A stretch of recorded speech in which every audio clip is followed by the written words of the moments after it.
How large is the Dark Multiverse? Beyond Boundless, Episode 4. Do check out the previous episode of Beyond Boundless on the Dimension Manifestations. I say this because it has the same disclaimer about to do, and it gives an example of more Beyond Boundless scaling. You'll see a playlist of this at the end of the video. So, as I said, a quick repeat of the disclaimer from the last video. This is a Beyond Boundless video, so I will be scaling the Dark Multiverse Beyond Boundless. How this disclaimer works is that the definition of boundless on Versus Battle Wiki has actually changed a bit recently. The old definition is, as I've shown just here, we have the old definition of Outerversal, High Outerversal, and even Tier 0 boundless. And we can compare it with the new definition of Outerversal, High Outerversal, and boundless. I will do an explain video explaining the difference between the old and the new one. However, I feel like beforehand I should use the old one that everyone's more familiar with, and continue for this video and the previous ones. We'll be using the old system of boundless. If I am mistaken, anyone from Versus Battle Wiki let me know in the comments section or just tell me through Discord. In regards to what I'll be scaling the Dark Multiverse to, I'll be scaling it to a Type 4 multiverse. Type 4 multiverse is the first ever Beyond Boundless thing I did on the channel.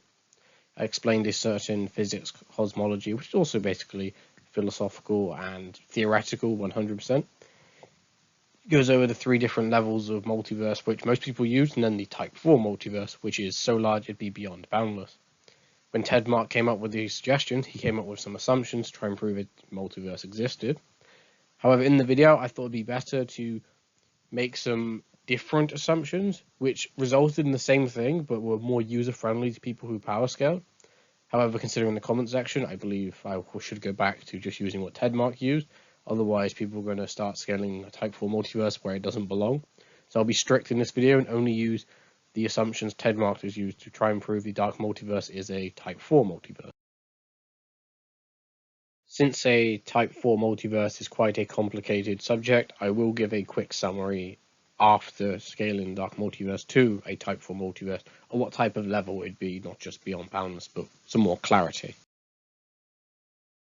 The first assumption that Ted Mark has, or at least the first one that we're going to look at, is assumption 2, where we have the mathematical democracy, which means that all mathematical structure exists out there in the same sense. What it's trying to say is that something that's mathematical isn't just a theoretical thing that can exist or a way of counting something that exists, but all of them exist somewhere in the world. Now, this is something normally quite hard to find, but easy to prove. We have this one comic where Swamp Thing was going towards the monitor sphere and went beyond all mathematics. If he's going beyond all mathematics while physically transcending, it would mean that he has gone to all of mathematics, and it does exist out there, which would accomplish assumption 2. We also can go a step further, say that the largest forms of mathematics are done via transfinitism, and we know that there's Gorilla City, an entire city that has a department based on transfinitism, and being fictional, it's probably better than there is in real life. We also have this one comic where a being who was literally the size of countable infinity was contained within the verse purely because they explained to them that there are higher levels of infinity had been discovered. Almost like discovering a higher infinity means it exists, which would mean that any level of mathematics known should exist. All of which is quite useful for proving assumption 2.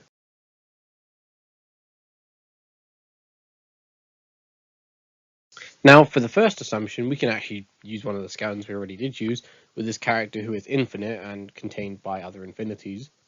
We can use this scan because this is only part of the multiverse. If otherwise in the comic we see that this character infinity shows up just after it being turned into a dimensional transporter to transport throughout.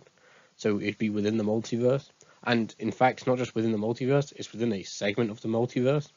This is part of the Wildstorm comics, meaning it's inside the 196,000 dimensional low snowflake.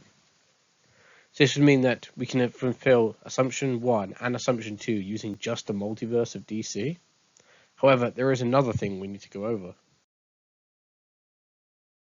Now, this other assumption that Ted Mark does outline earlier on in the paper, but not to the Type 4 part, because it's given once you get to the Type 4 part, is that Ted Mark's Type 4 also is under the assumption of the external reality hypothesis. The reason why it's under this assumption is because the Type 4 goes past the Type 3. If you don't do this, then you're basically just describing a more complex Type 3 multiverse. So if we look at this other source here for the external reality hypothesis, it is an extension to the physical reality independent from what humans could view. It's beyond the physical in some other way.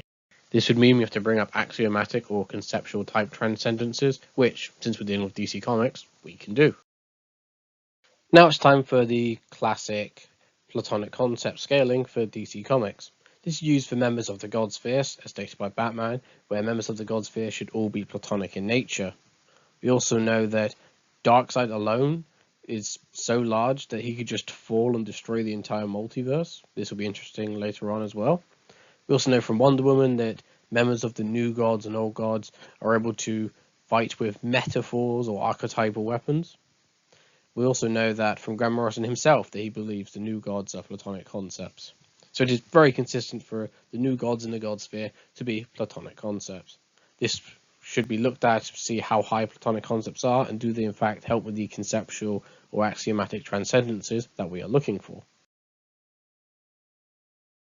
Now that example I mentioned a second ago where Darkseid would fall and destroy the multiverse, this is actually really good for proving they're being Platonic, and I'll explain why in a moment. First, I think we should go over Plato's cave in the words of people who study Plato so we get it word for word and not just my word. Plato realizes that the general run of humankind can think, and speak, etc., without so far as they acknowledge any awareness of his realm of forms. The allegory of the cave is supposed to explain this. In the allegory, Plato likens people untutored in the theory of forms to prisoners chained in a cave, unable to turn their heads. All they can see is the wall of the cave. Behind them burns a fire. Between the fire and the prisoners there is a parapet, along which puppeteers can walk. The puppeteers, who are behind the prisoners, hold up puppets that cast shadows on the wall of the cave. The prisoners are unable to see these puppets, the real objects, that pass behind them. What the prisoners see and hear are shadows and echoes cast by objects that they do not see. Here is an illustration of Plato's cave. From Great Dialogues of Plato, Warmington and Rouse, eds. New York, Signet Classics, 1999. Page 316. Such prisoners would mistake appearance for reality. They would think the things they see on the wall, the shadows, were real. They would know nothing of the real causes of the shadows. So when the prisoners talk, what are they talking about? If an object, a book, let us say, is carried past behind them, and it casts a shadow on the wall, and a prisoner says, "I see a book," what is he talking about? He thinks he is talking about a book, but he is really talking about a shadow. But he uses the word book. What does that refer to? Plato gives his answer at line 515b2. The text here has puzzled many editors, and it has been frequently amended. The translation in Gruber Reeve gets the point correctly. And if they could talk to one another, don't you think they'd suppose that the names they used applied to the things they see passing before them? Plato's point is that the prisoners would be mistaken, for they would be taking the terms in their language to refer to the shadows that pass before their eyes, rather than, as is correct, in Plato's view, to the real things that cast the shadows. If a prisoner says, "That's a book," he thinks that the word, book, refers to the very thing he is looking at. But he would be wrong. He's only looking at a shadow.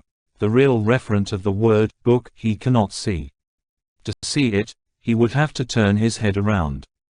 Plato's point, the general terms of our language are not names of the physical objects that we can see. They are actually names of things that we cannot see, things that we can only grasp with the mind. When the prisoners are released, they can turn their heads and see the real objects. Then they realize their error. What can we do that is analogous to turning our heads and seeing the causes of the shadows? We can come to grasp the forms with our minds. Now that you've literally had the information read out to you, allow me to give the interpretation that would make this outerversal or conceptual. Now, when I say about Platonic concepts, I'm strictly using the analogy that Plato's cave, which is the exact same thing DC Comics is doing. as part of Plato's analogy is that it is an analogy. So we will be using it as a literal form because that's how it's used in the comic. Now, all parts of reality are meant to be the shadow that everyone is gazing upon. The shadow is non-existent. Think about what a shadow is. The shadow is the absence of light. It's the absence of existence. So if you say the light was 2D, the shadow is not even that. It doesn't exist. It's the absence of any light. That is how all reality is perceived in DC Comics. If you look more closely in the scan of where Darkseid's falling, it doesn't actually say that he's going to destroy the multiverse by falling. It says his shadow is going to destroy the multiverse as he falls. A non-existent fragment of Darkseid is going to destroy infinite dimensions by falling. If it's non-existent in comparison to him, then it makes a good sense that things that do exist on a conceptual plane, that is Platonic, should be Outerversal. Now let's just add some consistency. The Sphere of Gods is literally stated to have archetypal powers and intelligence for all its inhabitants, so literally anyone in the God Sphere should be archetypal in a way that they're beyond the multiverse archetypal or Outerversal. We also can get another description going through each of these realms in the God Sphere, going all the way to the Underworld, where just a portion of the Underworld, being the Phantom Zone, is stated to be formless in the way of shadows and how it relates to everything else. If it is formless past an infinite dimensional hierarchy, it makes sense that it is Outerversal. This is even more consistent when you look at how the boom tube effect works. The boom tube effect can boom tube your size so that you are beyond that of space and time, and compared to how you were before, it's like a dream neverland, which again goes consistent with this idea that things that are Platonic in the God Sphere are beyond space and time to the point where space and time isn't even existing. We could go a step further as well and just use like how the time stream actually has an Outerversal statement itself. So we could take this a step further and mention something like the Monitor Sphere. In the Monitor Sphere, we have people who are prime forms, more fundamental than that of the God Sphere. We say like higher conceptual levels. Or we can mention how the Book of Limbo contains all of that of the God Sphere and everything else below it. And then, of course, Limbo in its totality is like the size of Cosmic Armor Superman's finger. However, we don't actually need to go over that. That's just like some added bonus stuff to make it more consistent and show there's some layering. We don't actually need this. That's why I'm not going in much detail. Now, to complete this Type 4 multiverse scaling, we just need to show that the God Sphere, the multiverse scaling for those mathematical infinities, all of that exists lower than the Dark Multiverse. And not just lower, but the Dark Multiverse actually branches off from these very ideas. The first way we can sort of show this is when Barry Allen first talks about the Dark Multiverse. He flips over the multiverse map, which contains all of these aspects that we previously mentioned. And when he flips it over to its black side, he goes, "This is the Dark Multiverse." So in a way, it shows that the origin for all things branching off for the Dark Multiverse would be everything on the multiverse map. We can take this a step further, use a statement said by the Blue Beetle where he says that there's infinite different possibilities of the Dark Multiverse. However, the most direct and compelling evidence comes from an interview with Scott Schneider, where Scott Schneider actually implies this very exact thing about the Dark Multiverse. But if I had to draw it more as a kind of like how much they occupy, like how much space they occupy, I feel like it would be more like, like it's almost like if that dot is the multiverse, and then the Dark Multiverse like spans out in all directions from that on all sides. If you're interested in seeing the full video of the interview with Scott Schneider about the DC Multiverse, go check out Imaginary Access channel. He has the entire interview on there. Now I'm going to do a quick recap on why a Type 4 multiverse is Beyond Boundless. I mean, if we're scaling the Dark Multiverse to Beyond Boundless because of a Type 4, I should be explaining why. For a more detailed description, please check out my Type 4 Multiverse Explained video. Now, the size of a Type 4 multiverse is a growth from a Type 3 multiverse. A Type 3 multiverse would be an example of something like Hilbert space, which is infinite dimensional. As mentioned earlier with the Type 4 multiverse and its definition, we need to have axiomatic transcendences beyond that, and that's how we get into Outerversal, High Outer, and that system. So what we can then do is, If we have that, but it's as mathematically deep as possible because it contains all mathematical structures, we can quite easily go beyond boundless. If we want to show a bit of quantification, we'd say that Outerversal would be on a scale where we'd say like it's a 1. We'd say that normal physical matter on this same scale would be a 0, therefore we can make our axiom for our transcendences. We then go to number 2, which would be high Outerversal. On character stats and profile, they actually have their own one at infinity.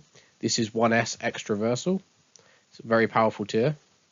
The old Boundless on Versus Battle Wiki transcended high Outerversal, how high Outerversal transcended Outerversal. So in this scale, it'd be a number 3. And for the final comparison, the Type 4 Multiverse. Type 4 Multiverse contains all mathematical structures that could exist. And because it's all of them, we would just say it's as mathematically deep as possible. A baseline infinity wouldn't be as mathematically deep as possible, so it'd be far beyond that of just 1S. Thank you all for watching. I hope you enjoyed this video on the DC Dark Multiverse and why it's Beyond Boundless.